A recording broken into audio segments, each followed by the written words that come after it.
yang penting kita nggak terlibat aja, kita jaga diri kita baik-baik untuk tidak terlibat perlakuan korupsi, dan yaitu biasanya kan nggak menerima suap apapun selain apa yang kita berhak, gaji dan tunjangan, titik. Di luar gaji dan di luar tunjangan, say no to that. Mbak, sekali ya, sebagai terjun di dunia politik kan nggak sih dihadapkan langsung dengan praktek yang melanggar hukum, Mbak. Terus gimana cara Mbak Wandari menyikapi itu? Praktek yang melanggar hukum? Mungkin misal korupsi atau di depan mata, pernah nggak? Nggak sih, nggak pernah ngelihat secara langsung ya. Kira-kira Gitu, kalau tapi- nanti ke depannya? Tapi memang maksud saya berusaha untuk, kadang-kadang kita harus punya batas toleransi di politik ya. Yang penting kita menjaga diri kita aja deh. Yang penting kalau see no evil, hear no evil gitu. Kalau yang penting kita nggak terlibat aja, kita jaga diri kita baik-baik untuk tidak terlibat perlakuan korupsi, dan yaitu biasanya kan nggak menerima suap apapun selain apa yang kita berhak, gaji dan tunjangan, titik. Di luar gaji dan di luar tunjangan, say no to that gitu. Kita berani jaga, jadi jangan sampai menerima yang bukan hak kita.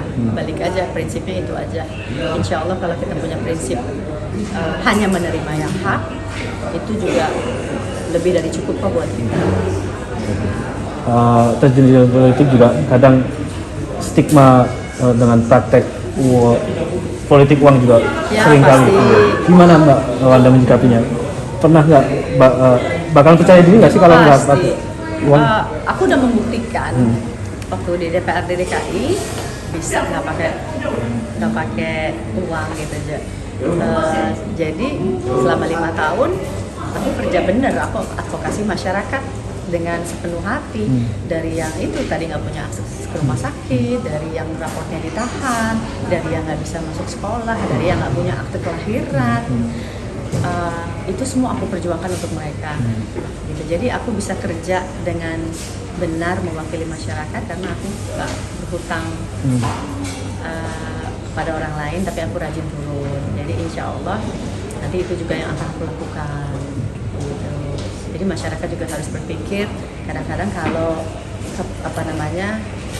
keinginan 1-2 detik menerima money politik, tapi kemudian ditinggal sama calon legislatornya ketika mereka sudah duduk, atau ya itu ambil yang kita pilih, yang kita percaya, yang memang track recordnya bagus, bekerja untuk rakyat, dan kalau terpilih kita bisa datang dan membicarakan semua kesulitan kita dan meminta solusi dari wakil rakyatnya. Itu kan tugasnya. Siap. Jadi it takes two to tango, gitu. Jadi perlu dua belah pihak untuk membuat mensejahterakan masyarakat dan membuat demokrasi yang lebih baik lagi. Oke. Terakhir, banyak artis yang terjun di dunia terjun di dunia politik sekarang ya. Gimana mungkin Mbak Wanda bisa kasih sedikit ilmu-ilmu lah mungkin yang supaya biar amanah, benar-benar amanah. Oke, kalau menurut saya pertama berhati-hati, jangan sampai hanya dipergunakan aja untuk vote getter, tapi kemudian dizalimi haknya. Itu udah banyak terjadi gitu. Kemudian yang kedua, kalau terpilih, kalau bisa memang menunjukkan kerja-kerja yang signifikan gitu ya, kerja-kerja yang memang ya dia di komisi berapa, apa yang dia perjuangkan di provinsi tersebut. Jangan lagi memperlihatkan kerja di dunia entertainment, ya kan? Selesaikan kerjaan ketika terpilih, udah stop dunia entertainment. Masyarakat mau melihat kinerja mengusung aspirasi masyarakat dan memperjuangkan aspirasi itu sehingga berhasil. Maaf, satu tadi kelupaan. Selama di dunia politik pernah mengalami ancaman nggak Pak? Karena beda pandangan politik. Ancaman mungkin dari keluarga sampai.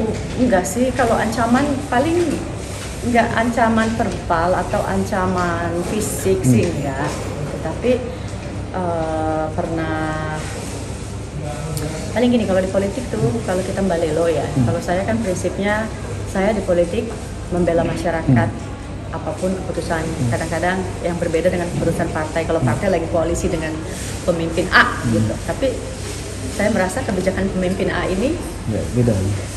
nggak benar gitu. Saya ya mau nggak mau harus masyarakat yang utama buat saya gitu. Jadi saya nggak bisa go with the flow aja dengan kebijakan partai politik yang mengusung pemimpin tersebut. Jadi kadang-kadang kalau kita balelo tuh ada ya, kadang-kadang dari komisinya dipindahin gitu ya, ketua fraksinya dicabut, hal-hal seperti itu yang dalam tanda kutip punishment buat kita yang nggak beriringan dengan partai politik. Tapi nggak apa-apa, kembali lagi bahwa yang memilih saya partai dan beban moral saya itu ke masyarakat yang mencoblos sama saya, itu yang paling utama buat saya. Oke.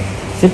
Oke, apa? Kalau misalkan kakak dengan cara terjun langsung gitu kan masyarakat, itu kan banyak haters nih kada bilang kayak pencitraan ini, komen kakak gimana? Ya kalau nggak terjun langsung gimana kita bisa terpilih? Jadi memang harus terjun langsung ke masyarakat gitu. Kalau pencitraan gini, makanya aku selalu bilang ke masyarakat, lihat track record gitu, karena semua politisi pasti akan melakukan semuanya, nggak ada dong yang mau citranya jelek ya kan. Tapi kembali lagi lihat track record sepak terjang dia selama ini apa gitu.